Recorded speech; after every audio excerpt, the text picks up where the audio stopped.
नमो ब्रह्मादिभ्यो ब्रह्मविद्या संप्रदाय कर्तृभ्यो वंश ऋषिभ्यो महद्भ्यो नमो गुरुभ्यः।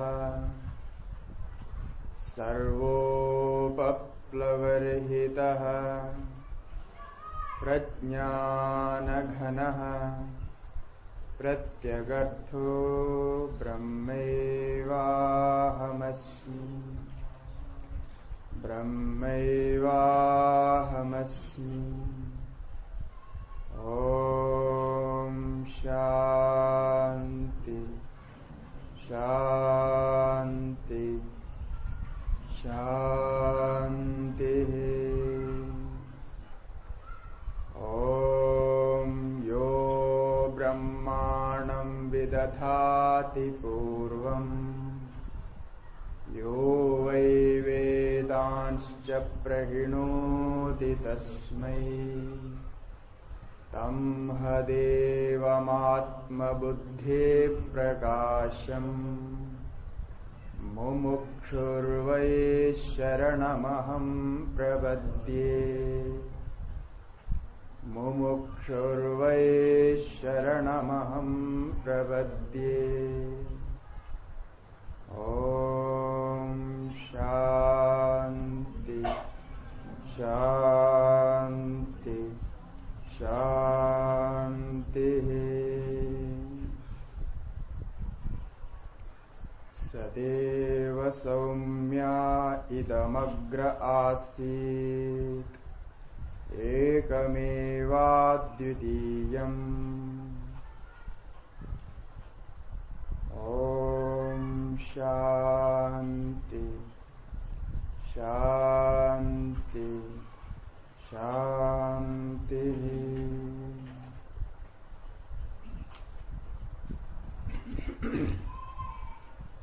ओम श्री सद्गुरु शिवानंद स्वामी जी महाराज की जय। ओम श्री सद्गुरु चिदानंद स्वामी जी महाराज की जय। ओम श्री सद्गुरु चैतन्यानंद स्वामी जी महाराज की जय। सब संतन की जय। भगवान रमण महर्षि महाराज की जय। ओम नमः पार्वती पदे हर हर महादेव।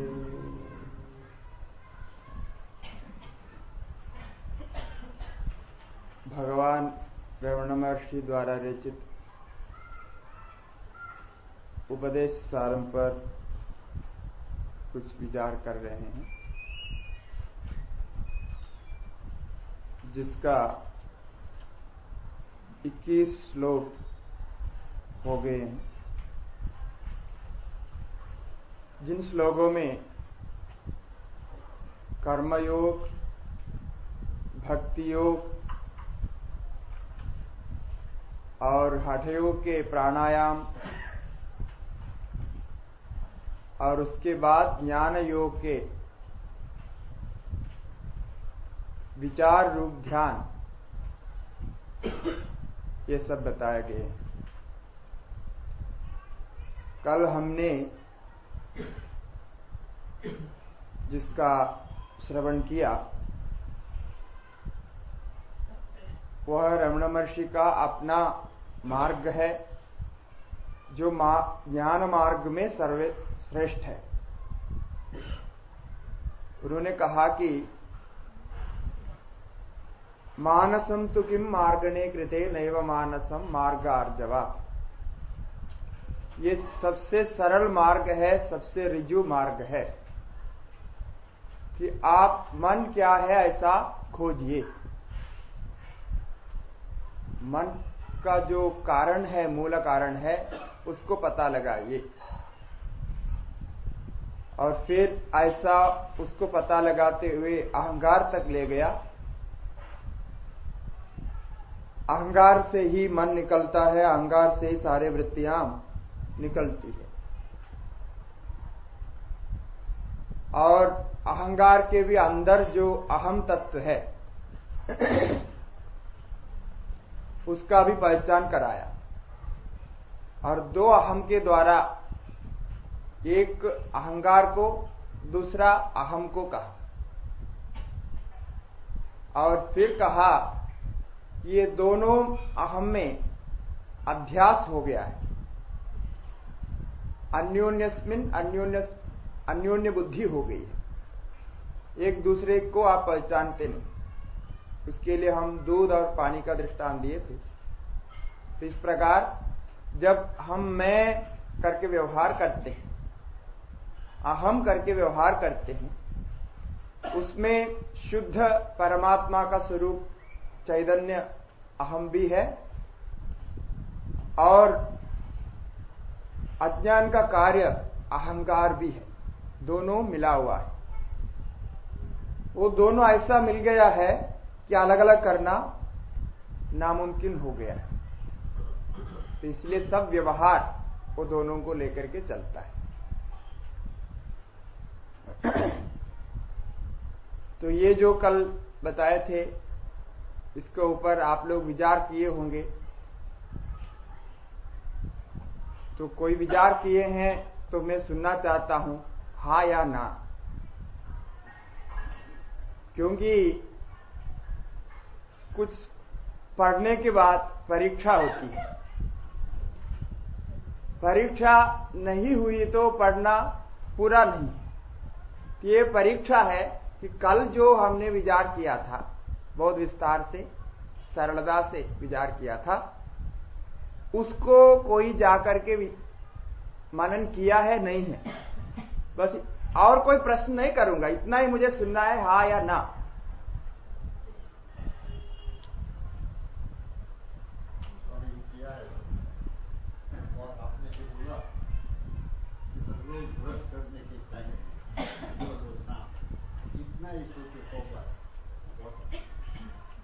रोज का काम है, वही आपका शब्द याद आएंगे। धन्यवाद। तो मैं बहुत खुश हुआ हूं कि आप लोग सच बोलने वाले, क्योंकि पूछा तो उसका उत्तर तो दिया, कोई कहा हाँ, बाकी कहे ना, तो बहुत अच्छा है, आप सच बोलते। ठीक है, अब हम आगे विचार करेंगे।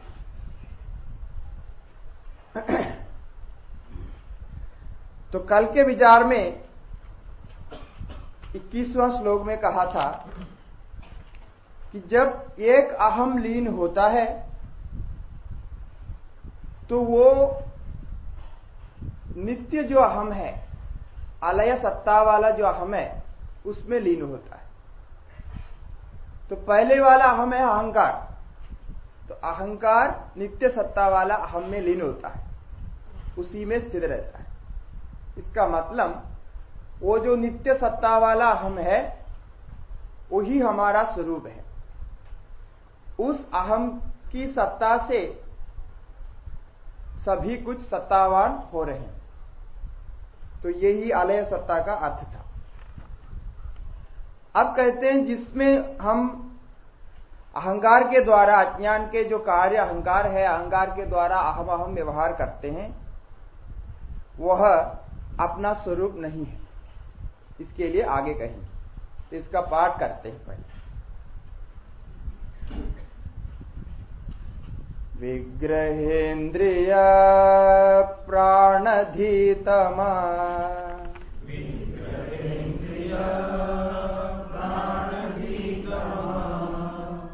नाहमेकस तज्जडं ह्यस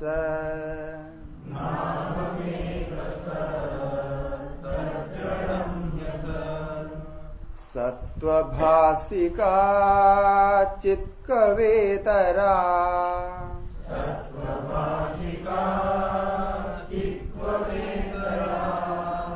सत्तया हि चित्तया ह्यहम्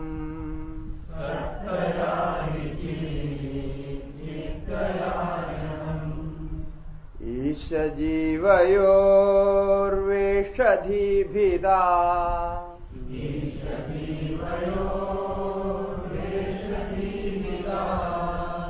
सत्स्वभावतो वस्तु केवलम्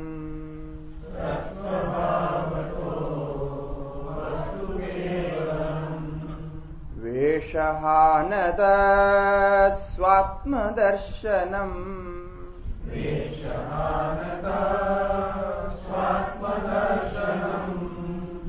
ईशदर्शनम् स्वात्मरूपतः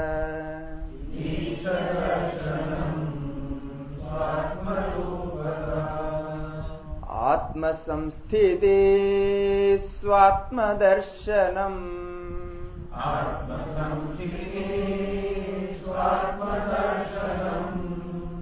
आत्मनिर्द्वयादात्मनिष्ठता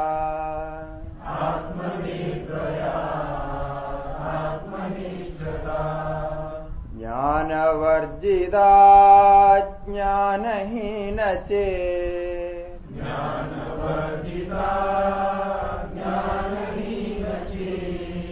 ज्ञानमस्ति किं ज्ञातुमन्तरम्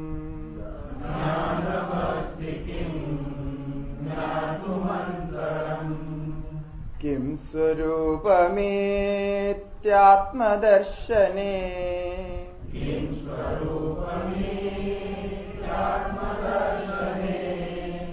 अव्यया भवा पूर्णचित्सुखम्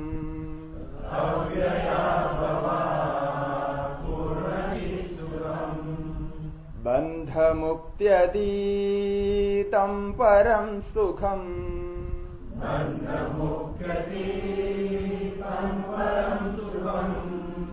विन्ददिह जीवस्तु दैविका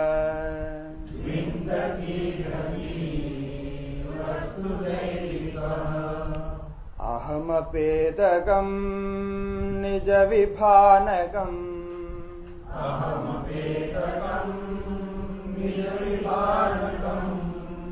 महदिदं तपो रमणवागियम्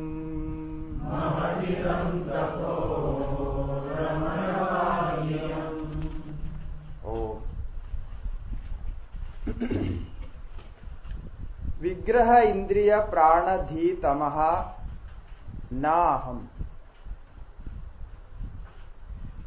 शरीर को आप अपना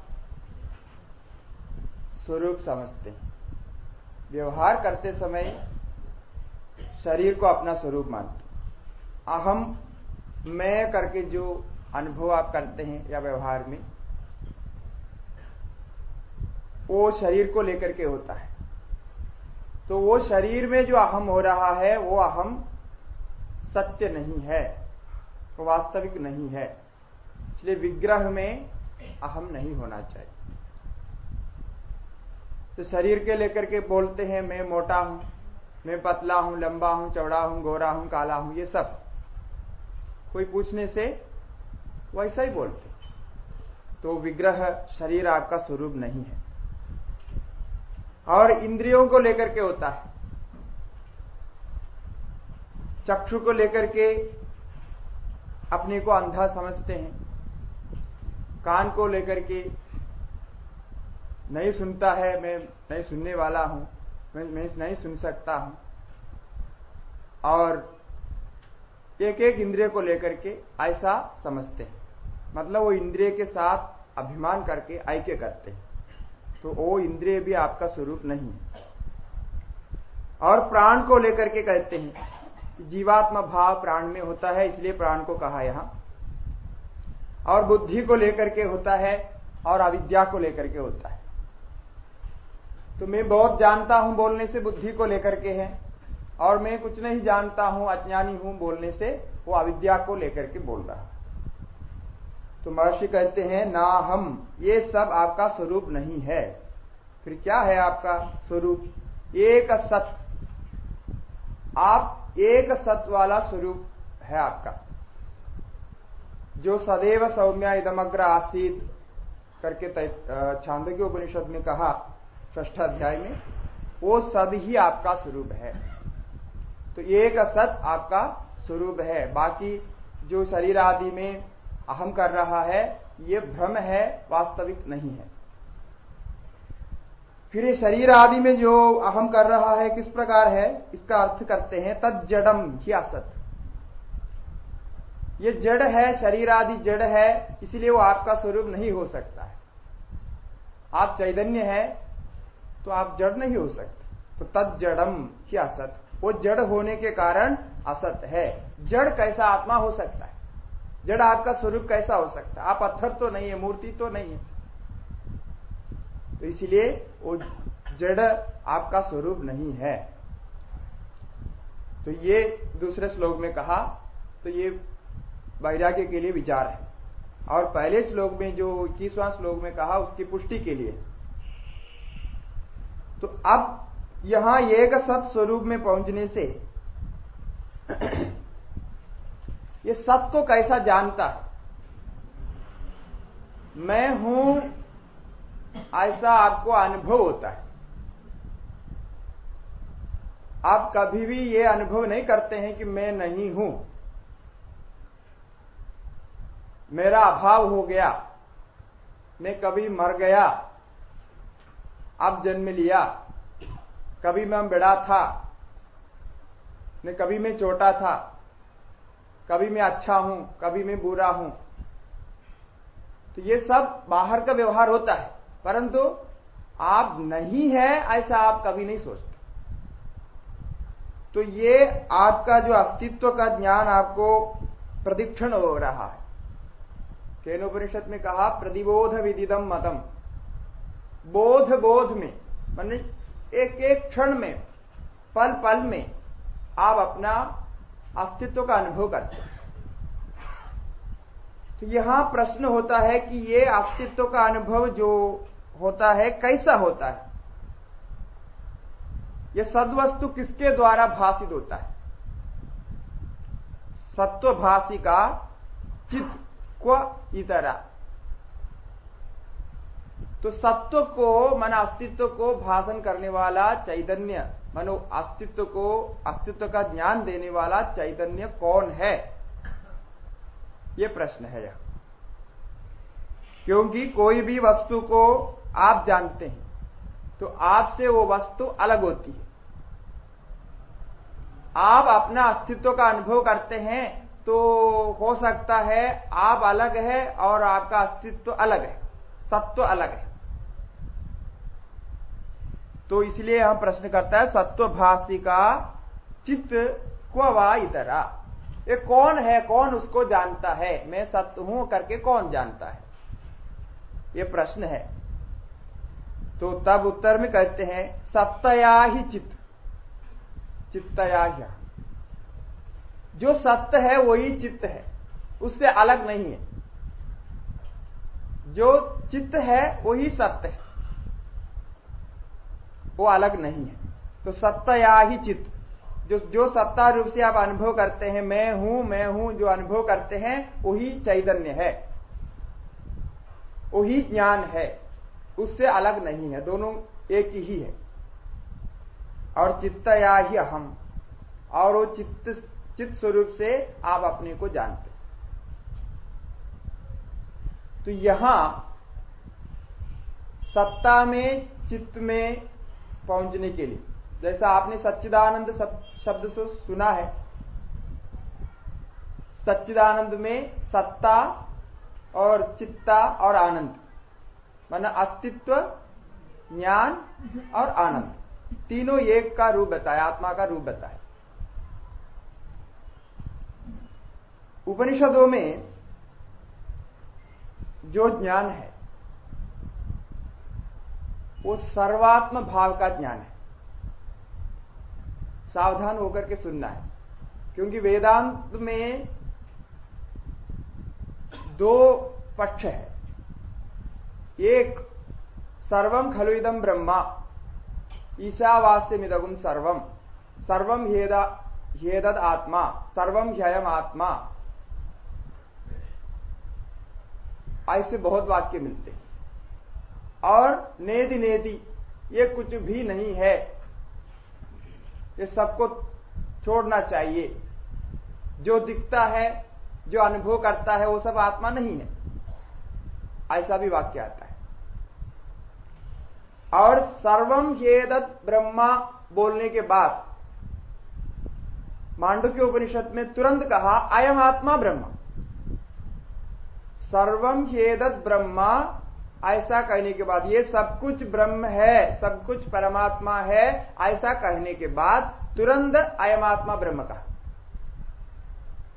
और छांदोग्य में जो महावाक्य आता है 6 अध्याय के 8वें खंड में,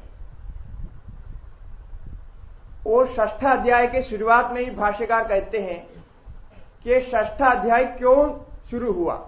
अवतारिका के रूप में भाष्यकार वहां लिखे हैं कि 5वें अध्याय में जो सर्वम खलु इदम ब्रह्मा तज्जलानिधि शांत उपासीदा जो वाक्य आया, उसमें सब कुछ ब्रह्म है ऐसा कहा, सब कुछ ब्रह्म है कहा, सब कुछ ब्रह्म है ऐसा उपासना करना है कहा। तो वो सर्वम खलु इदम ब्रह्मा कैसा हो सकता है, वो सर्वम खलु इदम ब्रह्मा क्या है, इसके विस्तार के लिए 6 अध्याय है, ऐसा वहां भाष्यकार ने लिखा है। मैं इसीलिए इसको यहां कह रहा हूं कि आगे का जो श्लोक आ रहा है वो वेदांत का जो तत्व है, जीव ब्रह्म ऐक्य, आत्मा परमात्मा ऐक्य, तो उसको बताने के लिए ये जरूरी है। तो सर्वम खलु इदम ब्रह्मा बोला तो ब्रह्म को कैसा जानना है, उसके लिए 6 अध्याय। 6 अध्याय का मतलब हुआ कि वो सृष्टि का क्रम बताएंगे। सदैव सौम्य इदमग्र आसीद एकमेवाद्वितीय वहां से शुरू होता है और कहता है तत्तेजो असृजदा इत्यादि वाक्य आता है। उस सदात्मा से अग्नि उत्पन्न हुई और अग्नि से जल उत्पन्न हुआ और जल से पृथ्वी उत्पन्न हुई इत्यादि सृष्टि क्रम आता है। और उसके बाद में वहां 8वें खंड में जाकर के आई ददात्म्यमिदगुम सर्वम का, ये सब कुछ वही आत्मा है।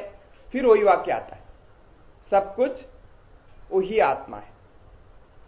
और तत्सत्यम स आत्मा तत्वमसि श्वेतकेतु, ऐसा महावाक्य आता है। तो सर्वम खलु इदम ब्रह्मा के साथ आइददात्म्यमिदगुम सर्वम ये वाक्य के साथ और तत्वमसि महावाक्य के साथ क्या संबंध हो सकता है? तो यही संबंध है कि सर्वम खलु इदम ब्रह्मा भाव में पहुंचने के लिए पहले आपको उसका ज्ञान चाहिए। जैसा दृष्टांत देता, बहुत प्रसिद्ध दृष्टांत है वेदांत में,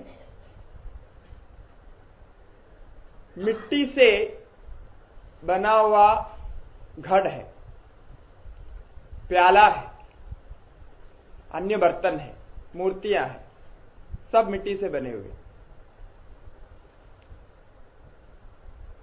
तो जब आप मिट्टी को जान लेता है तो वहां घट रूप में नहीं रहता है, घट को आप मिट्टी समझ लेते हैं। ध्यान से सुनना है, घट क्या है कि मिट्टी को एक विशेष आकार में बनाने से उसको हम घट कहते हैं।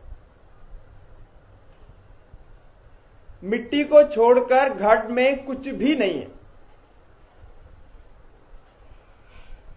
मिट्टी ही मिट्टी है, उसको कुछ अलग आकार में बना दिया। तो जब घट के आकार में घट आपके सामने आता है तो आप उस घट को घट नाम देते हैं और उससे पानी लाने का, पानी रखने का काम करते हैं। परंतु उस समय आपको यह दृष्टि नहीं होती है, उसमें यह मिट्टी है ऐसी दृष्टि नहीं होती। मतलब आप मिट्टी को देखते हुए भी, जानते हुए भी नहीं जान रहे, क्योंकि घट का जो आकार आपको पकड़ लिया और घट से जो उपयोग होता है, जो काम होता है, वो आपको पकड़ लिया।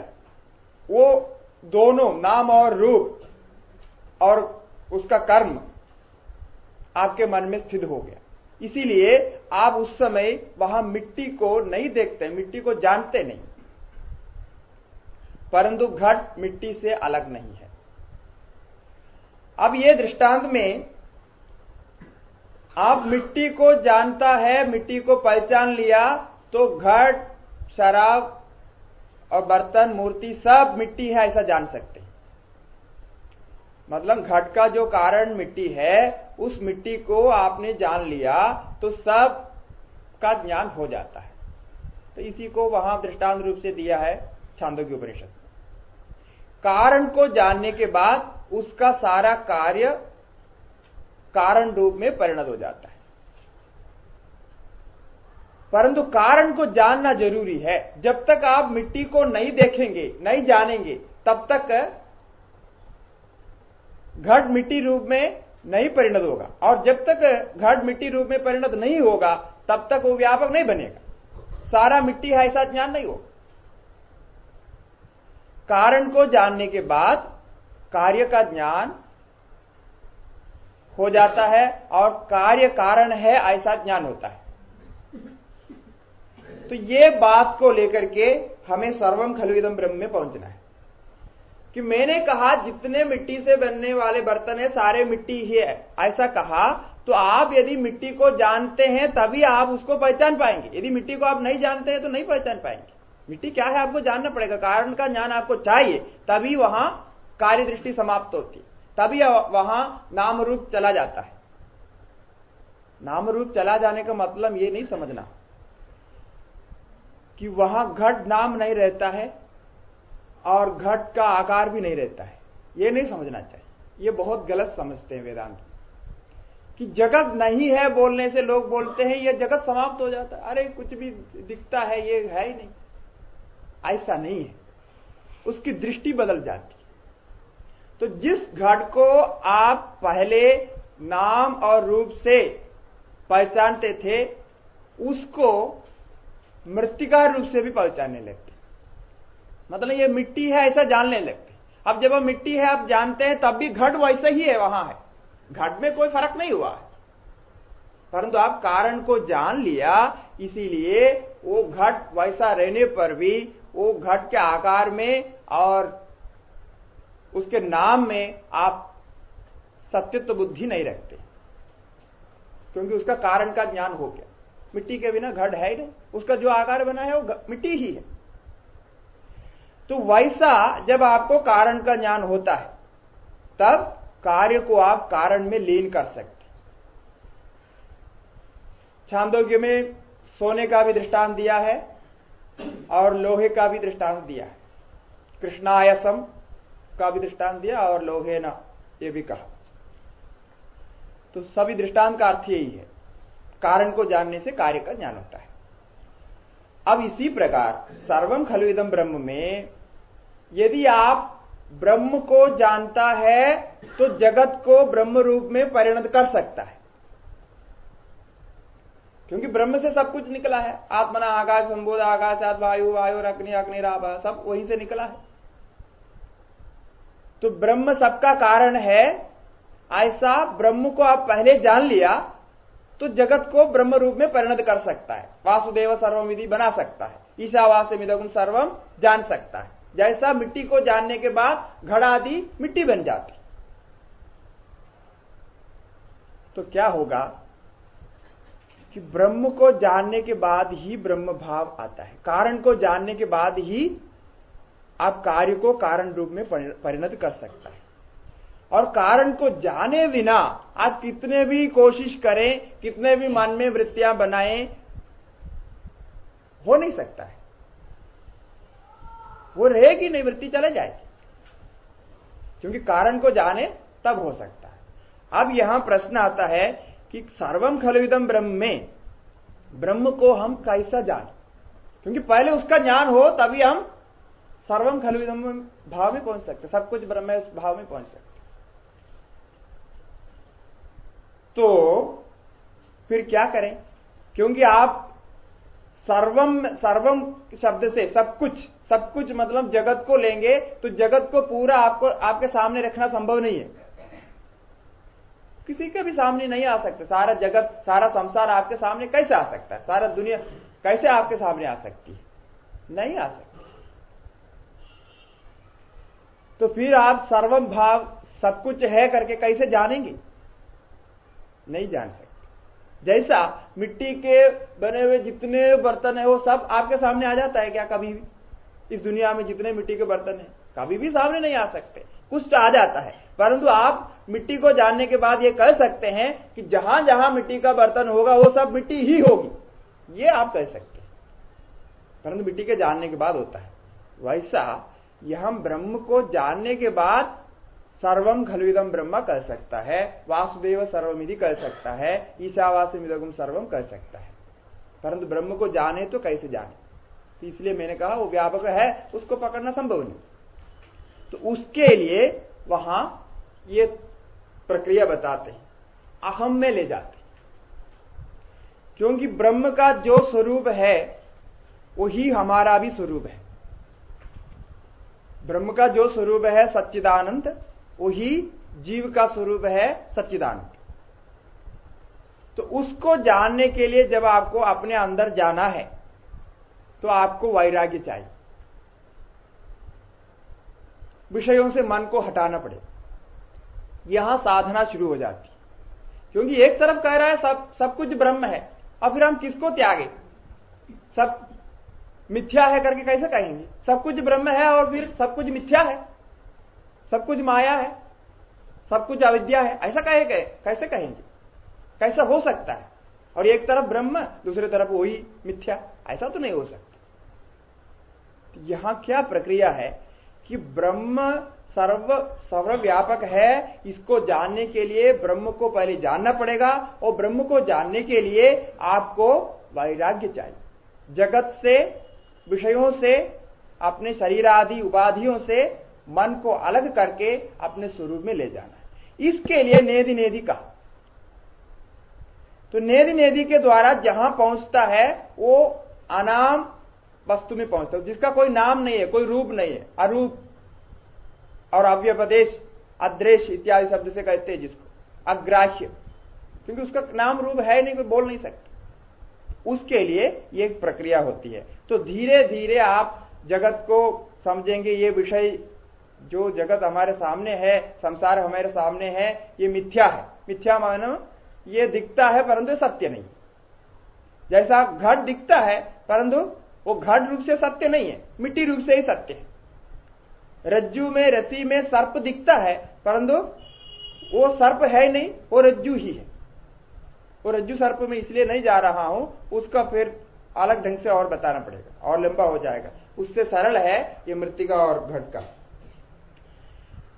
तो दिखने से वो सत्य नहीं होता है, और जिसको हम सत्य मानते, संसार को सत्य मान रहे हैं, तो उससे सत्यत्व बुद्धि हटाएं तभी ही आत्मा में सत्यत्व बुद्धि हो सकती है। क्योंकि हमारी आदत ये पड़ी हुई है, ये क्या है, ये क्या है, वो क्या है, हम पूछते हैं, परंतु मैं कौन हूं कभी कोई नहीं पूछता। कभी जिंदगी में कभी हमने पूछा कि मैं कौन हूं? अपने को पूछने की अपने अंदर ऐसी जिज्ञासा आई? कभी नहीं आई। हम जानना चाहते हैं बाहर के विषय को।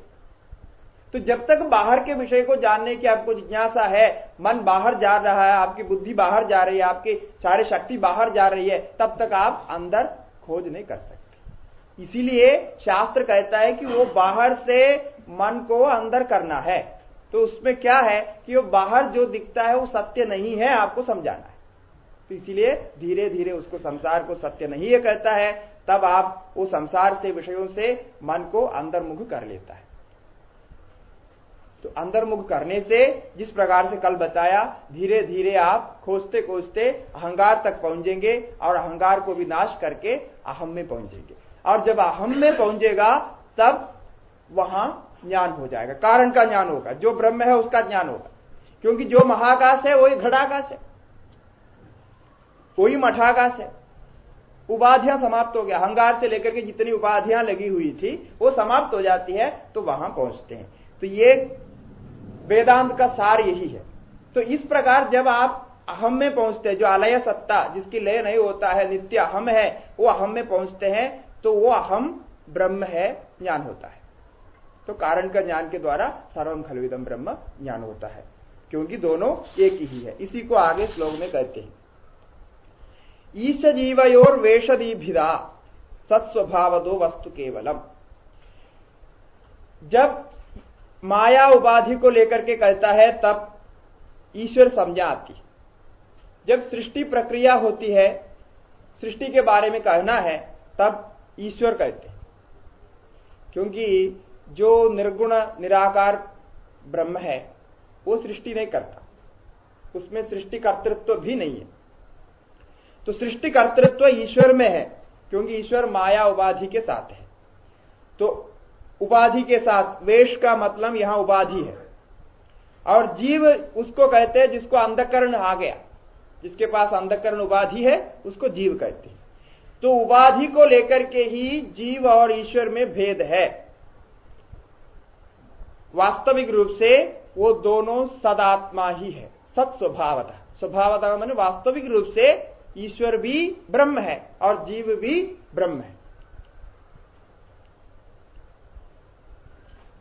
ईश जीवयोर वेशदी भिदा सत्स्वभावदो वस्तु केवल। यही वस्तु का केवल स्वरूप यही है कि दोनों ब्रह्म है। उपाधि को लेकर के अलग अलग संज्ञा होती है, और ईश्वर भी उसको कहते हैं। इसलिए ईश्वर को बना के रखा है, या ईश्वर को समझा रहे हैं शास्त्र, सृष्टि को समझाने के लिए।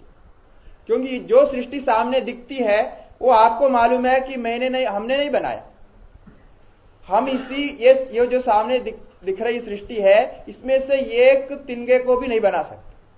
हम रोज रोटी बना के खाते, और रोटी में जो आटा है ना, आटा का जो एक दाना है उसका छोटा सा, वो भी हम नहीं बना सकते।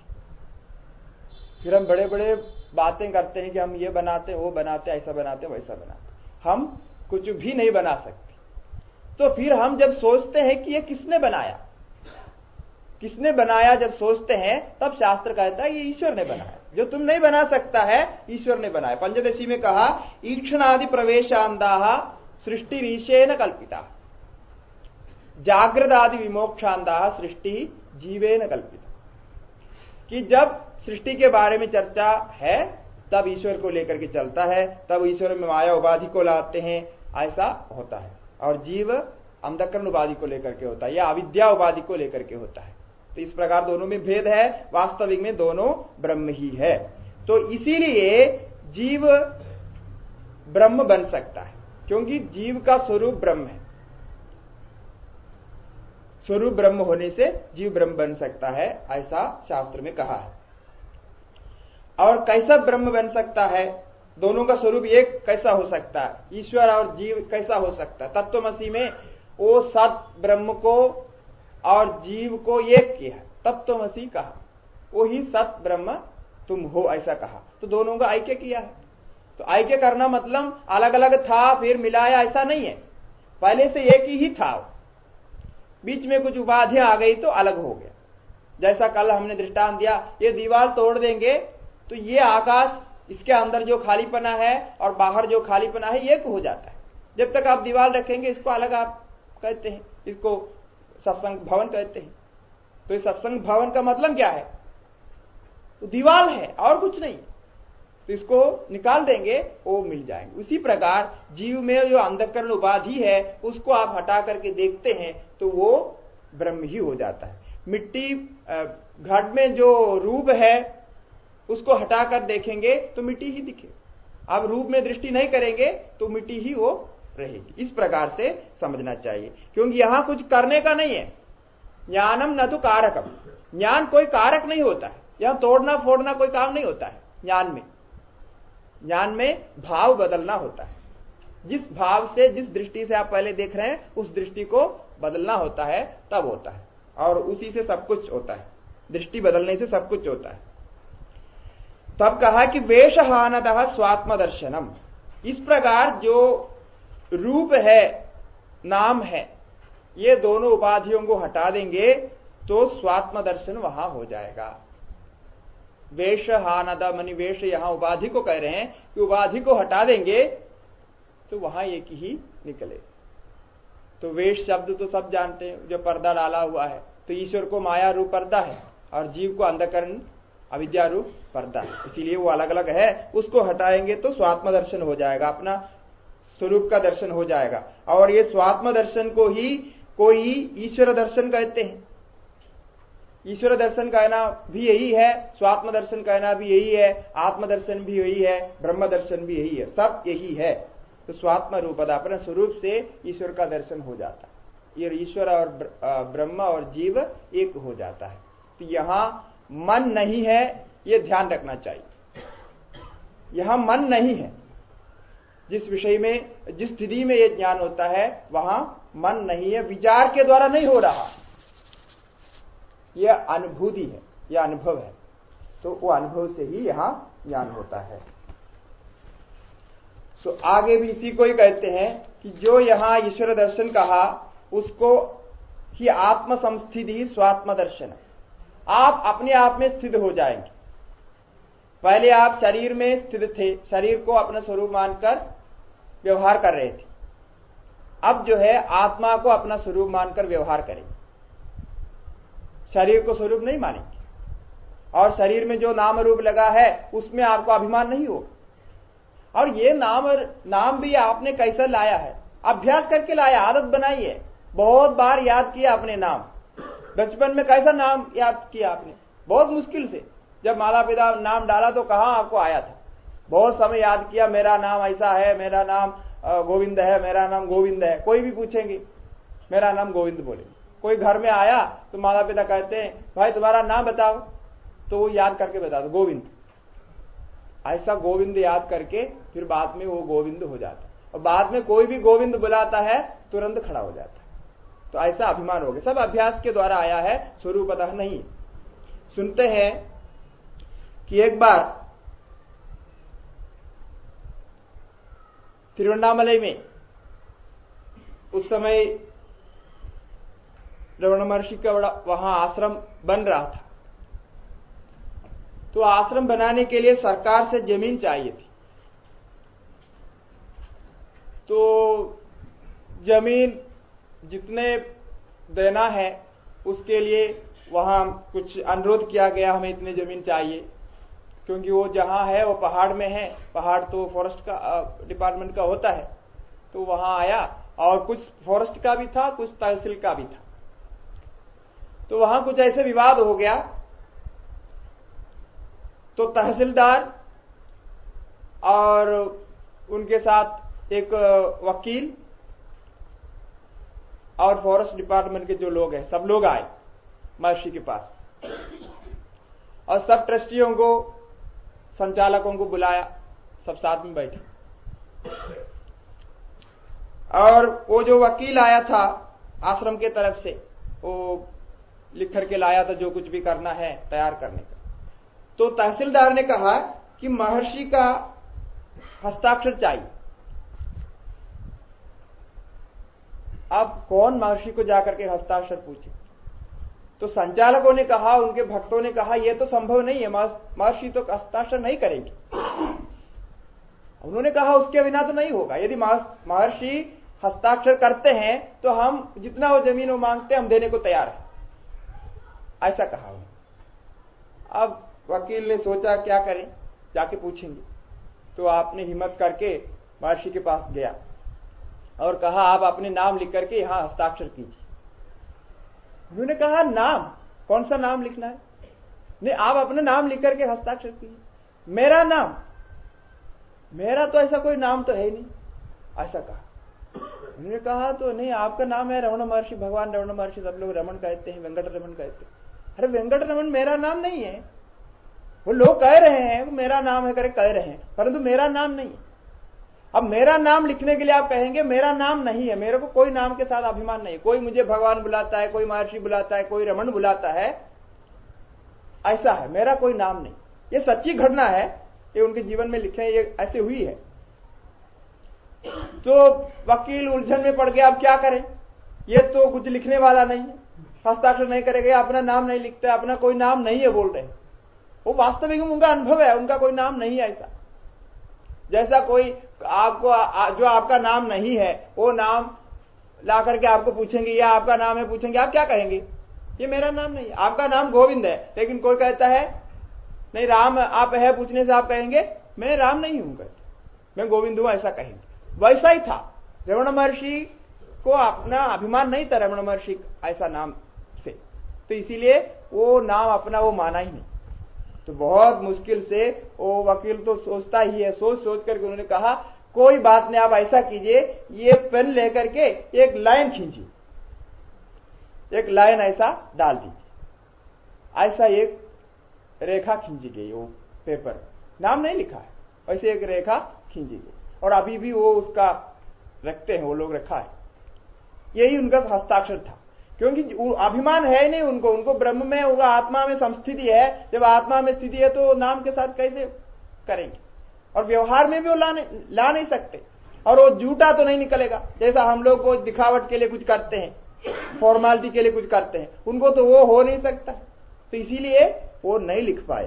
तो ये कहते हैं कि जब आत्मा में स्थिति हो जाती है तो आप अपने को ब्रह्म ही समझते, ब्रह्म ही जानेंगे। इसी को पंचदशी में कहा कि ये ब्रह्म ज्ञान का अभ्यास या साधना कब तक करनी चाहिए? तो पंचदशीकार ने कहा जब तक ऐसा अनुभव ना हो जैसा अभी इस समय आपको देह में अभिमान होता है। कोई भी पूछेंगे आप तुरंत कहेंगे मैं मनुष्य हूं, मेरा नाम अमुक है, ऐसा कहेंगे, उसमें कोई शंका नहीं है। आप मनुष्य है करके किसी को शंका है? किसी को भी शंका नहीं, मैं मनुष्य हूं ही बोलता है। इसी प्रकार जब आप ब्रह्म है, आप मैं ब्रह्म हूं, ऐसा जब तक पक्का ज्ञान नहीं होगा तब तक आप वेदांत का अभ्यास कीजिए, ऐसा पंचदशीकार ने कहा। तो यही आत्म संस्थिति है, आत्मा में स्थित हो जाना। जैसा देहात्म भाव अब ये पक्का है, उसी प्रकार आत्म भाव पक्का हो जाए, तो उसी को ही आत्मदर्शन कहते हैं। और वो आत्मदर्शन से आत्मनिर्द्वयात्, अनेक आत्मा नहीं, आत्मा एक ही है। तो इसलिए वो आत्मनिष्ठता भी हुई है। वो सब अलग अलग नाम से कहते हैं, आत्मनिष्ठता कहते हैं, आत्म संस्थिति कहते हैं, स्वात्म दर्शन कहते हैं, ब्रह्म दर्शन कहते हैं, ईश्वर दर्शन कहते हैं, सब एक ही है, ऐसा वहां कहा गया। अब जो है आत्म संस्थिति हो गई तो आपको आत्मदर्शन हो गया कहा। तो आत्मदर्शन होने का मतलब आत्मा एक तत्व है और दर्शन आपको हो रहा है, ऐसा आपको लग रहा है। आत्मा आपसे अलग है और आपको आत्मा का दर्शन हो रहा है। जैसा सामने घट है तो घट का दर्शन आपको हो रहा है, सामने कोई चित्र है तो चित्र का दर्शन आपको हो रहा है। इस प्रकार आत्मा का दर्शन हो रहा है, आत्मा का ज्ञान हो रहा है। ऐसा उस स्थिति में आ गया तब कहते हैं कि आत्मा का दर्शन भी नहीं होता है। ये वेदांत की सबसे ऊंची स्थिति है, जहां सब ज्ञान से जुदा होना पड़ता है। आप अपने मन में कोई ज्ञान नहीं रख सकते, वहां ब्रह्म भी नहीं है, आत्मा भी नहीं। ऐसा नहीं समझना कि आत्मा को आत्मा रूप से आत्मा शब्द को लेकर के आपको जानना पड़ता है। आत्मा शब्द नहीं है, आत्मा शब्द एक टेक्निकल टर्म है, वो बनाया गया है, वो पारिभाषिक शब्द है। ब्रह्म भी एक पारिभाषिक शब्द है, व्यापकता को दिखाने के लिए ब्रह्म शब्द का प्रयोग होता है, और शरीर के अंदर जो चैतन्य है उसको बोलने के लिए आत्मा शब्द का प्रयोग होता है। ये शब्द केवल आपको समझाने के लिए है, वो स्वरूप नहीं है। स्वरूप तो उससे अतीत है कहना चाहते। तो क्या कहा कि ज्ञान वर्जित, वहां ज्ञान नहीं है। क्या ज्ञान नहीं है? कि यह आत्मा है ऐसा ज्ञान नहीं है, मैं आत्मा को जान रहा हूं ऐसा ज्ञान नहीं है, मैं ब्रह्म को जान रहा हूं ऐसा ज्ञान नहीं है, मैं ब्रह्म हूं ऐसा भी ज्ञान नहीं है, क्योंकि ब्रह्म शब्द का भी वहां प्रयोग नहीं होता। तो इसको केनोपनिषद में कहा। हमारे उपनिषदों में दशोपनिषद मुख्य है, और दशोपनिषद में कोई ऐसा उपनिषद है जो वेदांत के उच्च स्थिति को संक्षेप शब्द में बताया वो है केनोपनिषद। केनोपनिषद में क्या कहा कि अविज्ञातम विजानताम विज्ञातम अविजानता। जो जानता है वो नहीं जानता और जो नहीं जानता है वो जानता है। कुछ समझ में आ गई बात है? जो जानता है वो नहीं जानता है और जो नहीं जानता है वो जानता है। अविज्ञातम विजानताम विज्ञातम अविजानता। तो इसी बात को यहां महर्षि जी कहना चाहते हैं कि मैं ब्रह्म को जानता हूं करके किसी को अभिमान है तो ब्रह्म को नहीं जानता, और मैं आत्मा को जानता हूं, ईश्वर का दर्शन मुझे हो गया करके कोई जानता है तो उसको नहीं जानता। और ज्ञानी को कभी भी नहीं लगता है कि मैं ज्ञानी हूं। ये एक सत्य बात है। ज्ञानी को कभी नहीं लगता मैं ज्ञानी हूं, और कोई कहता है मैं ज्ञानी हूं तो वो ज्ञानी नहीं हो सकता। ये केनोपनिषद के लिए प्रमाण है। वहां आगे जाकर के शिष्य और गुरु का संवाद है। तो शिष्य से गुरु कहते हैं कि मैंने तुम्हें ज्ञान सुनाया और तुम समझता है तुम ज्ञान प्राप्त किया, ऐसा समझता है क्या? यदि मन्यते सुवेदेदि, तुम ऐसा सोचता है कि मैं बढ़िया जान लिया हूं, इतना बढ़िया गुरुजी ने प्रवचन दिया और सब कुछ मैं जान लिया, सारा उपनिषद में पढ़ लिया, सब कुछ मुझे ज्ञान हो गया, अब मैं पक्का ब्रह्मज्ञानी हूं, ऐसा तुम समझता है क्या? सुवेदा मैंने बढ़िया अच्छी तरह मैं जान लिया।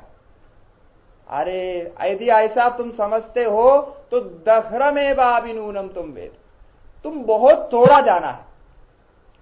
तुम यदि समझते हो कि मैं बढ़िया ब्रह्म को जान लिया तो तुमने जाना नहीं, थोड़ा जाना है, अभी और तुम्हें जानने की बाकी है।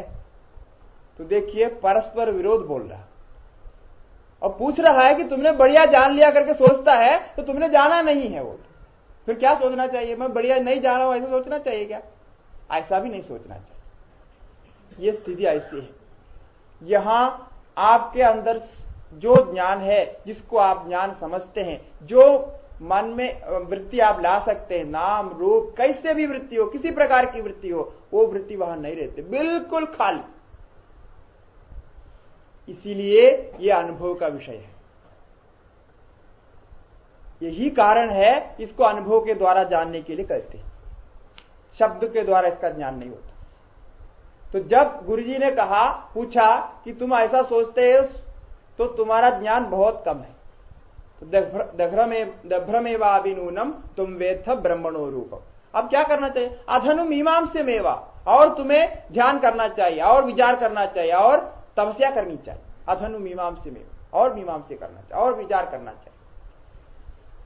तब शिष्य ने सोचा ये क्या उलझन है, और तो इतना प्रवचन दिया, इतना सब कुछ किया, मैंने सोचा ब्रह्म को जान लिया हूं, अब नहीं जाना तो क्या रह गया? और गुरुजी बोल रहा है मैं यदि जानता हूं तो मैं नहीं जानता हूं, फिर क्या हो सकता है? तब शिष्य को बात समझ में आ गई। क्या समझ में आ गई? अविज्ञातम विजानताम विज्ञातम अविजान। जो जानता हूं करके अभिमान करता है वो नहीं जानता है। तो जानता हूं करके अभिमान क्या होता है कि मैं घट को जान रहा हूं, ऐसा आप सोचते हैं। मैं एक वस्तु को जान रहा हूं, मैं घट को जान रहा हूं। तो घट को जानने का मतलब आपसे कोई पूछा कि तुम घट को जानते हो, आप बोलते हैं मैं घट को जानता हूं, आपका ज्ञान पक्का होता है। क्यों?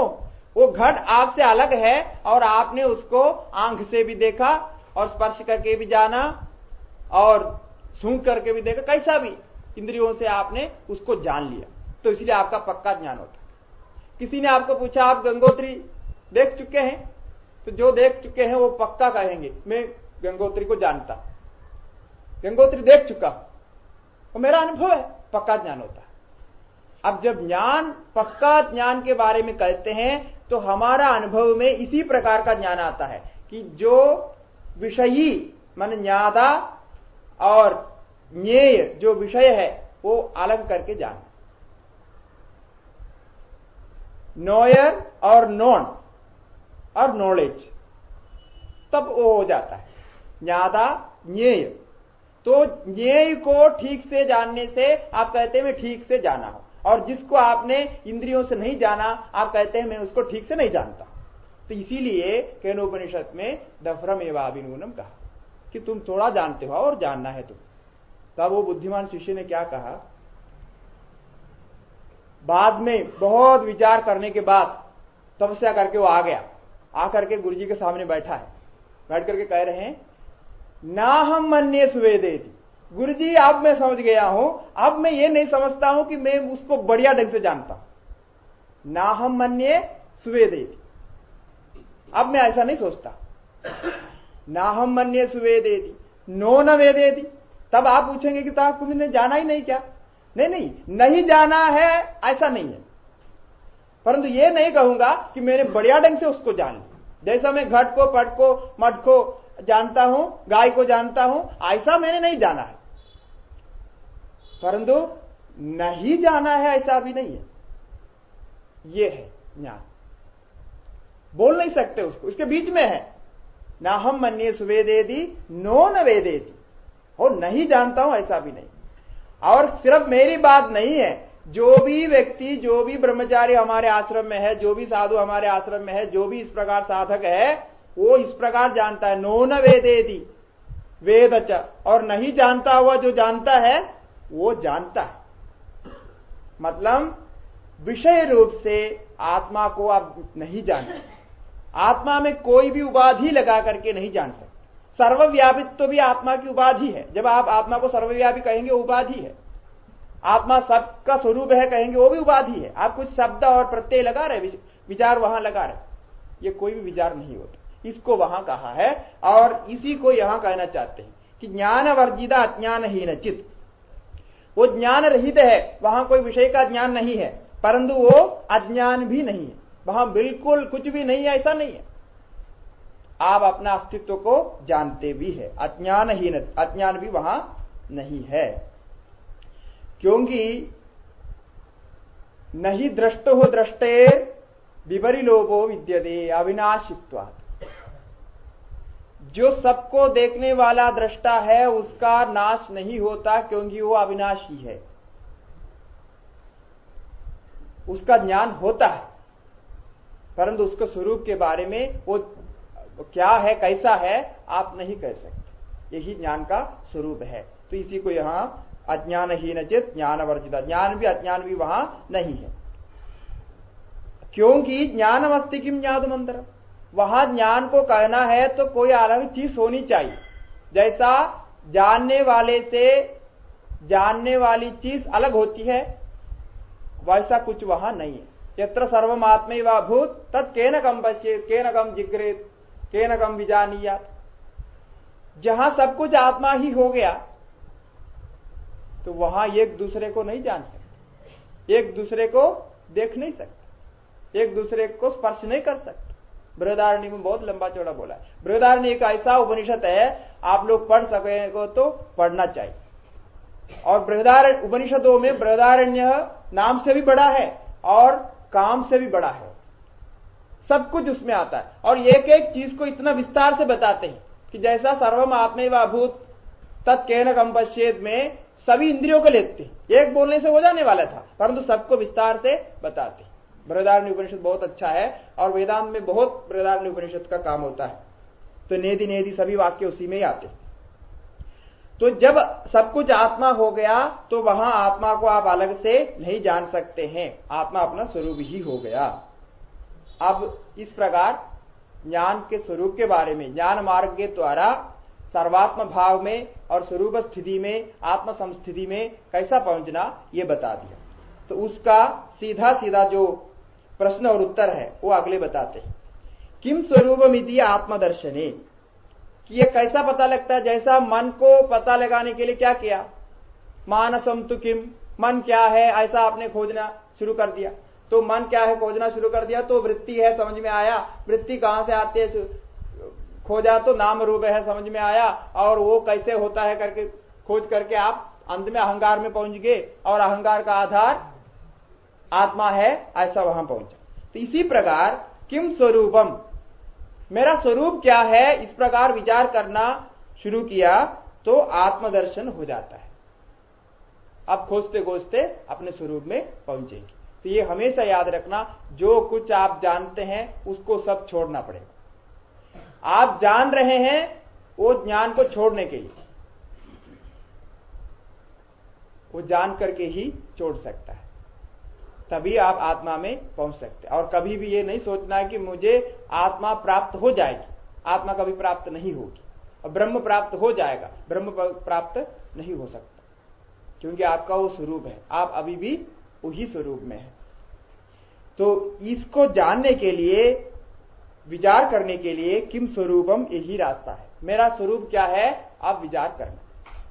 तो आत्मदर्शन, ऐसा आत्मदर्शन होने पर क्या होगा, अव्यय, वो कभी नष्ट नहीं होगा। एक बार आत्मदर्शन हो गया तो कभी नष्ट नहीं होता है, ये भी याद रखनी चाहिए। कि लोग कहते हैं पहले मुझे आत्मदर्शन था, पहले हम बहुत अच्छा साधना करते थे, बहुत मन लगता था भजन में, आजकल नहीं लगते, ये गलत है। यदि आपको अपना अंदर का आनंद का ज्ञान हो गया, एक बार अनुभव हो गया, वो कभी नहीं जा सकता। और जो आपको अच्छा लग रहा था वो मन में ही था, मन से आप अंदर गए नहीं थे, तो इसलिए वो चला भी गया। क्योंकि मन में जो वृत्ति आती है हमेशा नहीं रहते, चंचल है, एक वृत्ति आती है फिर वो चले जाते हैं, कुछ समय के लिए रहती है चले जाते, इसी प्रकार चला जाता है। परंतु आत्मदर्शन होने के बाद आत्मदर्शन कभी नष्ट नहीं होता, कभी उसमें कोई व्यतियान नहीं आता, बदलाव नहीं आता। तो इसीलिए वो अव्यय है। और अभाव, वो उत्पन्न भी नहीं होता है, वो बनावटी नहीं रहता, उसका प्रकट होना और तिरोभाव होना नहीं होता, आविर्भाव तिरोभाव नहीं होता, इसलिए उसको अभाव कहा। और अपूर्ण, वो पूर्ण है, उसको जानने के बाद और कोई जानने की जरूरत नहीं रहती है। पूर्णमदः पूर्णमिदं जो कहते हैं वो अपूर्ण है, और वो चित सुखम है, वो चैतन्य का सुख है। ये सब उस आत्मदर्शन का लक्षण है। अब कहते हैं कि ये बंधन और मुक्ति, संसार मोक्ष आदि का जो व्यवहार है ये भी कल्पित है, ये वास्तविक नहीं है। बंध मुक्ति अधीदम परम सुखम, ये जिस सुख के बारे में हम चर्चा कर रहे हैं, जिस आनंद के बारे में चर्चा कर रहे हैं, ये बंधन और मुक्ति से अलग है। और वे बंधन भी कल्पित है और मुक्ति भी कल्पित है, क्योंकि जब बंधन की बात होती है तब मुक्ति की बात है। जिसको बांध करके रखा है उसी को खोलना पड़ता है, और जो समझता है मुझे बांध करके रखा है उसको खोलने के लिए आपको व्यवहार करना पड़ता है, खोल रहा है ऐसा व्यवहार करना पड़ता है। जैसे आपको मानसिक रूप से कुछ विक्षेप आएगा, जैसे मन में कुछ तनाव आ गया, लोग बहुत परेशान हो जाते हैं। कोई कहता है कि मन में तनाव आने से वो विचार के द्वारा ही ठीक करना होता है कि आप दुखी है या सुखी है, मैं बंधन में हूं या सुखी, मतलब अच्छा हूं बुरा हूं, सब आप मन के द्वारा समझते हैं। तो इसीलिए मन में विचार ला करके ही उसको दूर किया जा सकता है। तो तनाव होता है मन में, क्यों? क्योंकि मन ही उसको समझकर, मन ये कोई जो चीज जैसा है उसको दूसरे ढंग से समझकर तनाव कर लेता है। जैसा रस्सी को लेकर के, रस्सी को देखने से उसको सर्प समझ लेता है, तो सर्प समझने से वो रस्सी रहने पर भी सर्प समझने के कारण उसको तनाव हो जाता है, दुख हो जाता है, परेशान हो जाता है। तो क्या करना पड़ेगा? जो वास्तव में रस्सी में सर्प नहीं होने पर भी वहां दिखाना पड़ेगा, सर्प को भगा रहा है, सर्प को ये कर रहा है करके दिखाना पड़ेगा। उसके लिए टॉर्च लाना पड़ेगा, उसको दिखाना पड़ेगा ये सर्प नहीं है। और जो पहले से जानता है यहां रस्सी है सर्प नहीं है, जानता है, तब भी उसको दिखाना पड़ेगा, प्रकाश ला करके दिखाना पड़ेगा, क्योंकि मन को समझाना है। मन को समझाने के लिए रास्ता, मैंने कुछ रास्ता ढूंढना पड़ता है। उसी के लिए ही शास्त्र में ये मुक्ति के व्यवहार करते हैं। मन बंधन में है ऐसा आप समझते हैं, तब शास्त्र कहता है हम इस रास्ते से आपको मुक्त कराएंगे। वास्तविक में आप बंधन में भी नहीं है और मुक्ति भी नहीं है। इसीलिए हमारे मांडुक्य कारिका में कहा, न निरोधो न जो उत्पत्ति ही, न बद्धो न च साधक, न मुमुक्षुर न वै मुक्तः इत्येषा परमार्थता। वास्तविकता ये है कि न कोई निरोध है, निरोध मन प्रलय, न कोई सृष्टि है और न कोई बंधन है और न कोई मुक्ति है। ये परमार्थ स्थिति यही है। तो सब व्यवहार के लिए ये सब इस्तेमाल करते हैं। तो जैसा हमने कहा कि ज्ञान को भी आपको त्यागना है, तो फिर वो ज्ञान के अंदर ये सब कुछ आ जाता है, तो इसको सब त्यागना पड़ेगा। तो इसी को यहां बंध मुक्ति अधीतम कहा। बंधन से मुक्ति से वो अतीत है परम सुख। विंददीह जीवस्तु दैविक। फिर कैसा इसको प्राप्त करेंगे? जो दैविक जीव होगा वो उसको प्राप्त करता है। अब दैविक जीव का मतलब जिसका अंतःकरण शुद्ध है, जो देवी संबत से युक्त है। गीता में जो देवी संबत के बारे में कहा, उस देवी संबत से युक्त है। अभयम सत्व संशुद्धि ज्ञान योग व्यवस्थित इत्यादि है 16 अध्याय में। उस देवी संबत से युक्त जो जीव होगा, तो जिसका अंतःकरण शुद्ध है, यही उसका है। अब जीव को दैवी बनाने के लिए, जीव को शुद्ध बनाने के लिए, जीव का अंतःकरण को शुद्ध बनाने के लिए ही सारा साधन है। जितना साधन है वो सब उसके लिए है। और शुद्ध बना करके क्या करेंगे उस अंतःकरण को? अंतःकरण को भी आप छोड़ देंगे। अंतःकरण को शुद्ध करना इसलिए है कि उस अंतःकरण के द्वारा आप वो अंतःकरण से पार हो सकते हैं, आत्मा को पा सकते हैं। परंतु अंतःकरण के जो शुद्धता है या सात्विकता है, वो भी हमेशा के लिए रखना नहीं है, क्योंकि गुणातीत होना है ना। सत्व गुण से भी अलग होना है, शुद्धता से भी आप अलग हो जाएंगे। तो इसीलिए यहां दैविक जीव का मतलब जितने कर्म को, भक्ति योग को, जितने मार्ग को यहां बताए गए हैं, गीता आदि शास्त्रों में बताए गए हैं, वो सारे मार्ग पर चलकर अपने अंतःकरण को शुद्ध किया, वही जीव इस आत्मा को प्राप्त कर सकता है, इस स्थिति को प्राप्त कर सकता है। श्वेताश्वेतर उपनिषद में सब कुछ बताने के बाद अंत में कहा, यस्य देवे परा भक्ति यथा देवे तदा गुरौ तस्येदे कथिता ह्यर्था प्रकाशंदे महात्मनः। ऐसा कहा कि जिसको परमात्मा में भक्ति होगी और जिसको गुरु में भक्ति होगी, जैसा परमात्मा को जानते हैं और परमात्मा से भक्ति करते हैं, वैसा गुरु से भक्ति करता है, उसको ये सारा तत्व सिद्ध हो जाए।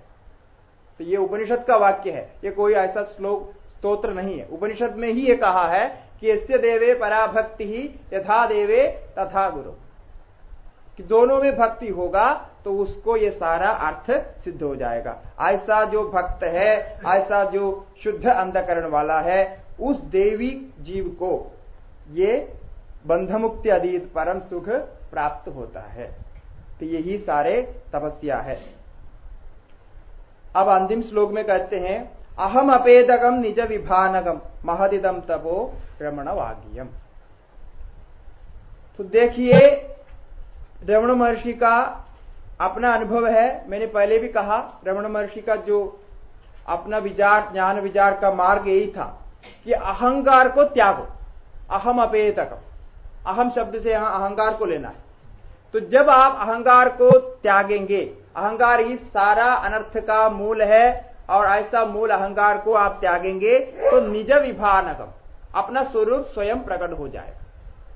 इसके लिए तपस्या चाहिए।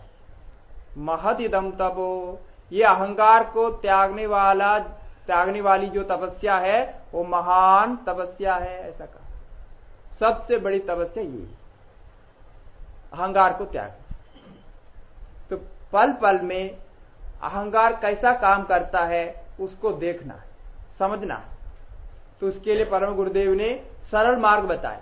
रोज आप एक डायरी रखिए और दिन के अंतिम में आप सोने के पहले आप उस डायरी को देखिए और लिखिए कि मैं क्या क्या आज किया हूं और कहां कहां मेरा अहंकार काम किया और कहां कहां मैंने क्रोध किया और कहां कहां मुझे काम हुआ, लोभ हुआ। ये सारा वो डायरी में लिखना और रोज उसको देखना है, पिछले दिन क्या कितना था, क्या था और आज क्या है। बहुत सरल मार्ग बताया, क्योंकि अहंकार को नाश करना, अहंकार को समझना ही बड़ा साधन है। अब यहां स्वे स्वे कर्मण्य अभिरतः संसिद्धिम लभते नरा, ऐसे गीता में कहा। अपने अपने कर्म करते हुए इस संसिद्धि को, अंतःकरण शुद्धि को, अहंकार राहित्य को प्राप्त करते। मतलब आप परिवार में हैं तो परिवार को रक्षा करने के लिए आपको कर्म करना पड़ता है ना। तो लोग कहते हैं आपने इतनी बड़ी बड़ी बातें कह दी है, कहां से वेदांत के जो है, जहां ज्ञान नहीं है, अज्ञान नहीं है, निरोध नहीं है, उत्पत्ति नहीं है, बंधन नहीं है, सब कुछ कह दिया। हमको सुन करके तो पता नहीं क्या हो रहा है, कोई किसी को नींद भी आ रही हो, क्योंकि जहां विचार समाप्त हो जाता है नींद आने लगती है। तो ऐसा होता है, आप बड़ी बड़ी बातें करते, परंतु हम ये सब काम बंद करके इसमें लग जाएंगे तो हमारा परिवार कैसे चलेगा। और हमें इतनी परेशानियां हमें होती है, हमें जीवन में इतना दुख होता है, हमें इतना सब कुछ करना पड़ता है, तो हम ये विचार नहीं कर सकते। ऐसा कई लोग यहां मन में सोच रहे हैं, सोच तो आता है, सही बात है।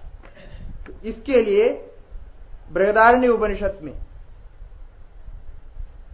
पंचम अध्याय का प्रथम मंत्र ही पूर्णमद पूर्णमिदम है, जिसको हम पढ़ते हैं रोज। उसके आगे तपस्या के बारे में कहा, तपस्या कैसे कैसे हो सकती है, क्योंकि यहां ये बताना मैं बहुत जरूरी समझता हूं। ये जो यहां ज्ञान विचार के बारे में बोला, ये शुद्ध वेदांत है, और ये रमण महर्षि जैसे वैराग्य संत को या ऐसे वैराग्य स्थिति में जो रहता है उसको प्राप्त होने वाली बात है। इसमें कोई मतलब, इसमें ये नहीं कहता हूं कि आप भी घर में बैठ करके ऐसा वैराग्य कर सकता हूं, ये कहना भी गलत है, होता भी नहीं, क्योंकि ऐसे वैराग्य स्थिति में ही ये प्राप्त हो सकता है। और इस प्रकार आप विचार कर सकते, और ऐसा आप विचार करना शुरू कर दिया तो आप काम नहीं कर पाएंगे, ये सत्य है। यदि ऐसा आप मन को खाली करना अभ्यास करते रहेंगे तो क्या होगा, सारा फोन नंबर भूल गया तो क्या होगा, अब सारे एड्रेस भूल गए, आपका अकाउंट नंबर भूल गया, और जो आजकल कार्ड आता है ना, क्या बोलते हैं, हाँ, पासवर्ड भूल गया तो क्या होगा, हमारी जिंदगी बर्बाद हो जाएगी। तो इसीलिए ये प्रैक्टिकल नहीं है। तो संतों के लिए, महर्षि जैसे वैराग्यों के लिए प्रैक्टिकल है, परंतु हमारे लिए कुछ और ढूंढना पड़ेगा। तो और ढूंढने के लिए कहीं और नहीं जाना है। बृहदारण्यक उपनिषद में क्या समझाया कि जीवन में जहां भी आपको परेशानी होती को उसको तपस्या समझ लीजिए। आप ऑफिस में जाते हैं, बहुत काम करना पड़ता है, बहुत काम करना पड़ता है, वहां कुछ और सोचने का समय नहीं है, बहुत काम करना पड़ता है। तो वो काम में जो परेशानी आपको हो रही है, दुख हो रहा है, वही तपस्या है समझना।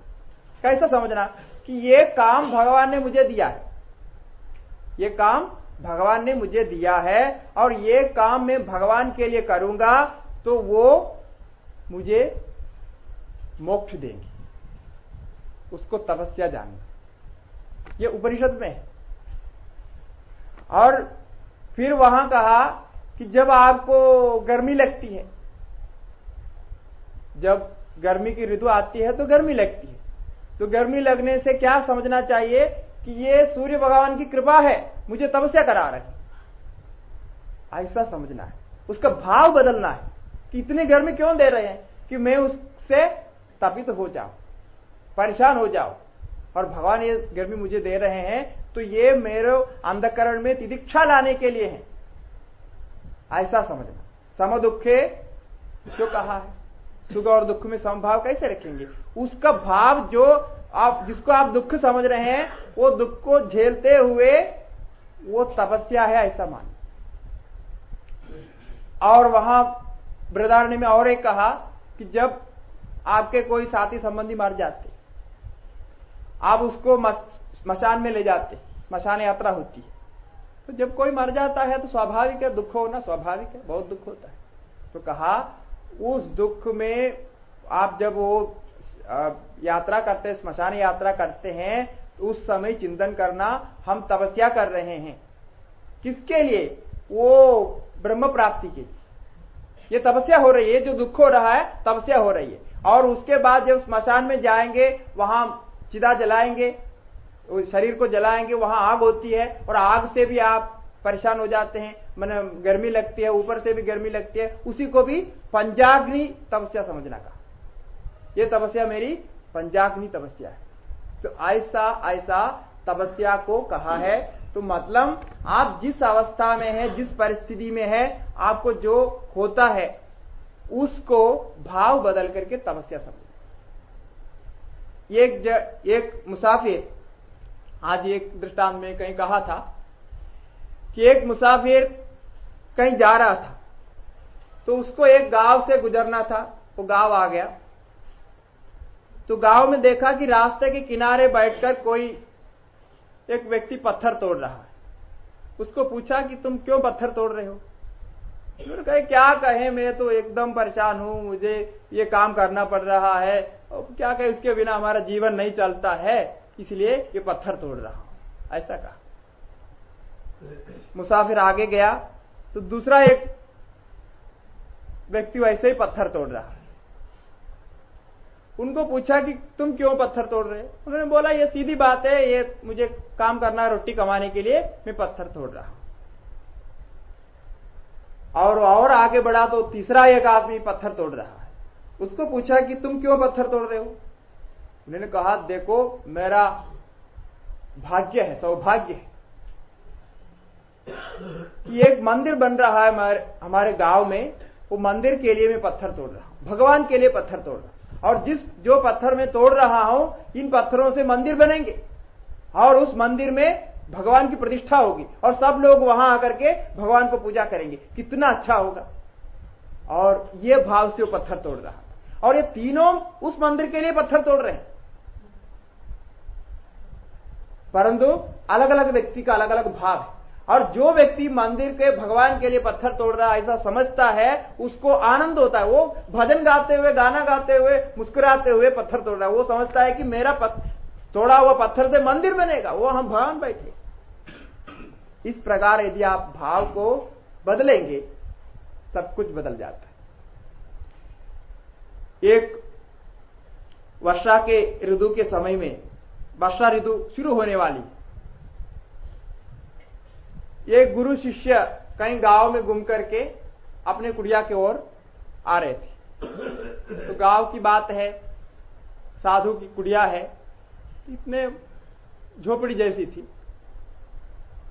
तो आते आते उन्होंने दूर से देख लिया कि झोपड़ी खराब हो गई, टूट फूट हो गई है। पास में जैसा ही देखा, शिष्य को बहुत दुख होने लगे। अरे हमने इतने समय भगवान के लिए यात्रा की है, हमने तीर्थ यात्रा की है, कहां कहां हमने तपस्या की है, जप किया है, मंदिरों में गया, सब कुछ किया, और हम लोग जब अपने कुटिया में पहुंचते हैं कुटिया है ही नहीं, नष्ट हो गई। ये कैसा हो सकता है, कैसा भगवान है? ऐसा वो मन में सोचने लगा और कुटिया में पहुंच गया। कुटिया में पहुंच करके देख रहे हैं अंदर कोई चीज है नहीं, जो कुछ है वो सब कोई कुत्ता ले गया, कोई बिल्ली ले गया, कुछ ऐसे ही सब खराब हो गया, और कुटिया भी खराब है, रहने लायक नहीं है, झोपड़ी थी। तो वो बहुत परेशान हो गया और भगवान को इतनी गाली दे रही है, कैसे हमको दुख दे रहे हैं, हम इतने तपस्या कर रहे हैं और दिन रात आपके लिए हम सब कुछ समर्पित कर रहे हैं, तो आप हमें ऐसे ऐसा फल दे रहे हैं करके वो बहुत परेशान था। परंतु गुरुजी में कोई फर्क नहीं, गुरुजी तो ऐसे ही मुस्कुराते हुए, उनको कोई फर्क नहीं दिख रहा उनके चेहरा में। तो रात हो गई, तो गुरुजी बाहर बैठ करके चंद्रमा को दे करके आनंद से भजन गा रहा था। तो शिष्य तो बहुत परेशान था। शिष्य ने पूछा कि आपको कैसा नहीं लग रहा है कि ये भगवान ने गलत किया? हम इतना भजन किया, इतना सब कुछ किया, तो हमारे एक कुड़िया को रक्षा नहीं कर सकते? आपको समझ में नहीं आ रहा? गुरुजी ने कहा देखो कि अभी तो इतने से तो बची हुई है ना, वो इतने हवा यहां आई है, इतना यहां हुआ होगा, इतना सब कुछ हुआ होगा कि वो पूरा नष्ट हो जाता। पूरा तो नष्ट नहीं हुआ है ना, अभी इतना बचाया है। और भगवान को धन्यवाद देना चाहिए कि उन्होंने इतना हमारी कुटिया बचा दी, जिससे कि हम अभी एक आदमी तो कम से कम एक तरफ सो सकते हैं बारिश आने से। तो जितना बचाया भगवान ने, जितना आपको भगवान ने दिया है, उससे तृप्त होना चाहिए, उसमें आनंद होना चाहिए, उसमें उस भाव से उसको लेना चाहिए। जो भगवान ने नहीं दिया उसके बारे में सोचना नहीं चाहिए। ये तपस्या है। तो इस प्रकार से आप अपने जीवन में एक एक जो घटना है, एक एक आपके जीवन में जो मोड़ आता है, दुख आता है, उसको तपस्या समझ लीजिए। ये भगवान ने दिया है और मैं जी रहा हूं भगवान के लिए। इस प्रकार उस भाव को बदल लीजिए, सब कुछ हो जाएगा। क्योंकि प्रारब्ध जो आएगा उसको आपको भोगना ही है, तो उसका भाव बदल करके आप आगे बढ़ सकते हैं। तो यही तपस्या है। तो भगवान ने कहा कि ये महत तपस्या है, महदिदम तपः, जो अहंकार को हटाना ये सबसे बड़ी तपस्या है। महदिदम तपः रमण वाग्यम, ये रमण महर्षि की वाणी है। तो इस पर आप विचार कीजिए, विचार करने से इसका फल हो। जैसा आज मैंने पूछा तो विचार करने वाले बहुत कम निकले, ऐसा नहीं होना चाहिए। लोग समझते हैं कि सत्संग होता है सत्संग भवन में रहते समय है, सत्संग होता है सत्संग भवन में रहते समय, और वो बाहर गया तो सत्संग समाप्त। एक दुकानदार था, अभी समय हो गया, दृष्टांत याद आ रहे बोल देता हूं। एक दुकानदार था, रोज सत्संग सुनता था। एक दिन वो अपने बेटे को भी सत्संग के लिए ले गया। बेटा भी बैठ करके प्रवचन सुना, तो प्रवचन में बोला कि जैसा अभी हुआ है सब कुछ ब्रह्म है, सभी में ब्रह्म ही स्थित है और ब्रह्म आत्मा एक ही है। इस प्रकार से सत्संग में सुना। और वो बेटा 15 साल का था, वो समझ लिया बात सही बोल रहा है। गाय में भी वही भगवान है और भैंस में भी वही है, कुत्ता में भी वही है और वही हमारे अंदर भी एक है। और वो दुकान थी सब्जी की दुकान, साग की दुकान, जो हरी सब्जियां रखते हैं। तो सत्संग भवन से बेटा पिता मिलकर के सीधा दुकान में, और कुछ समय पिताजी वहां दुकान में बैठे। उसके बाद उनको कुछ और काम था, तो बेटे को वहां बिठा करके पिताजी उस काम के लिए चले। 2-3 घंटे के बाद आया तो देखा कि बेटा एक आसन में बैठा हुआ है, ध्यान कर रहा है, और गाय आकर के वो सारे सब्जियां खा रहे।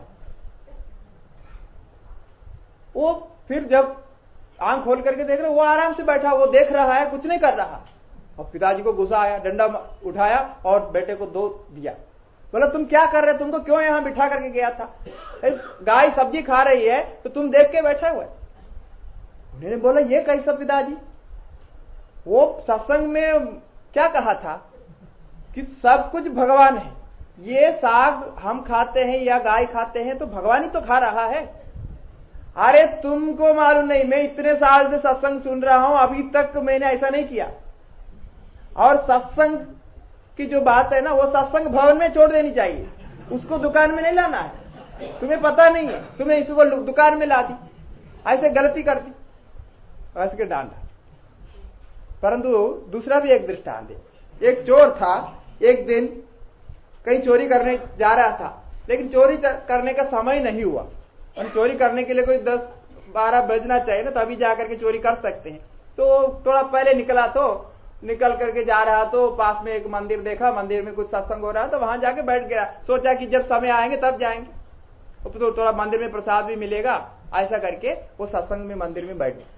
तो सत्संग में सुनाया गया कि सत्य बोलना चाहिए, सत्य बोलने से सब कुछ प्राप्त होता है, सत्य सबसे बड़ा तप है, ऐसा करके उनको समझाया। और चोर को लगा ये सही बात है, सत्य बोलना चाहिए, वो मन में लगा। और जब उसका समय आ गया वो चोरी करने के, एक राजा का महल था, वो महल में जाकर के अंदर चोरी करना चाहता। तो 12 बजे का समय है, तो जब एक आदमी वहां द्वार पर पहुंचा तो वो द्वारपालों ने उससे पूछा, चोर से पूछा, तुम कहां जा रहे हो? बोला मुझे अंदर जाना है। क्यों अंदर जाना है, इस समय क्यों अंदर जाना है? और चोरी करने, सीधा बोल दिया। अब द्वारपालों ने सोचा कोई आदमी आकर के ये राजा के महल के सामने ये कह रहा है कि मुझे अंदर जाना है, वो भी चोरी करने, ऐसा कोई कह सकता है? वो शायद ये राजा का कोई खास आदमी है, क्योंकि राजा कई आदमी होते हैं, सबको मालूम नहीं होता, उनका कोई खास रिश्तेदार कोई होंगे जो ऐसा गुस्सा होकर के कह दिया कि मैं चोरी करने जा रहा हूं, ऐसा कहते हैं ना। तो उसका वो आवाज सुनकर के द्वारपाल ने सोचा कि ये उसका कोई खास आदमी, तुरंत दरवाजा खोल दी, वो अंदर चले गए और अंदर जाकर के जहां जो कुछ उनको निकालना था सब कुछ निकाल दिया, वो सब पेटी में बांध करके वापस आ रहा। वापस आता समय द्वारपाल ने देखा कि ये कुछ ले जा रहा है, तो उन्होंने पूछा ये क्या है, पेटी में पूछा, तो चोरी का माल है, चोरी किया हुआ माल है, ऐसा कहा। तो वो लोग वही समझे कि ये गुस्सा होकर के बोल रहा। तो कोई ऐसा कह सकता है कि वो हम चोरी करने जा रहे हैं और चोरी करके ला रहा हूं, परंतु वो चोर था, वो चोरी करने गया था, चोरी करके ही आया, वो सत्य बोला। परंतु उस दिन से चोर को लगा देखो सत्संग में चोरी कर मैंने सत्य बोलने के लिए एक बात कही और मैं एक बार सत्य बोला तो मुझे इतना फायदा हुआ, यहां तक कि वो द्वारपालों ने मुझे रुका भी नहीं है और इतना माल मुझे बहुत आराम से मिल गया। तो उन्होंने कहा कि ये बढ़िया, ये तो सत्संग सुनना चाहिए रोज, तो हमें कुछ ना कुछ मिलता रहेगा, उसका आचरण करें। ऐसा वो रोज सत्संग सुनने लगा और धीरे धीरे वो चोरी भी छोड़ दी, सब कुछ छोड़ दिया और महात्मा बन गया। तो वो आचरण किया, क्या आचरण किया? वो सत्य भाषण का आचरण किया।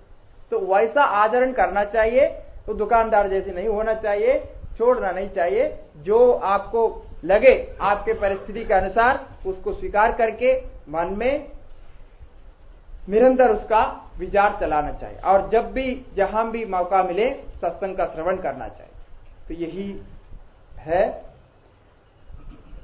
तो इस प्रकार थोड़ा जल्दी जल्दी में ही हो, उपदेश सार पूरा हुआ है। तो भगवान रमण महर्षि की कृपा आप सबके ऊपर रहे और आप सब उस तत्व को प्राप्त कर सके, यही प्रार्थना है। और गुरुजनों से प्रार्थना करते हैं कि हमारा अंतःकरण इससे शुद्ध हो और हम अपने आनंद में रहें। ओम नमो भगवते शिवानंदाय,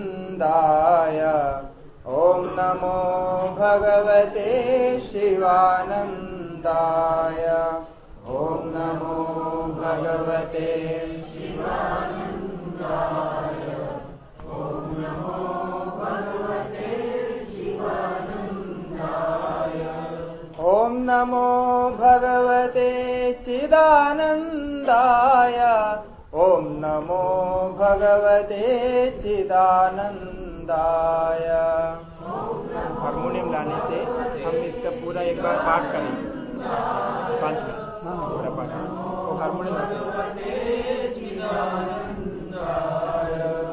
ओम नमो भगवते चैतन्यानंदाय, ओम नमो भगवते चैतन्यानंदाय, ओम नमो भगवते चैतन्यानंदाय,